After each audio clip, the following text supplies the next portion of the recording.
How to install Dynamic Spot on an Android phone. Get the Dynamic Spot app from the Google Play Store or search for it online. Subscribe to my tech channel to stay up to date on the latest trends and innovations in the tech industry. Enable each of the permission tabs by tapping on them. Choose the applications that will get alerts appear around the notch. Allow notification access, which will display notifications.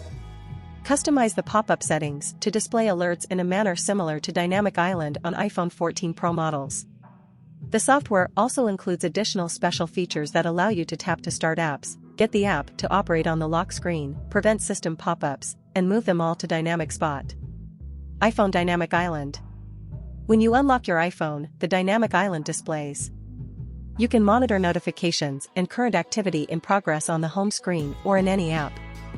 The Dynamic Island monitors data such as music, a timer, an AirDrop connection, and maps directions. It also works on iPhone 14 Pro Max.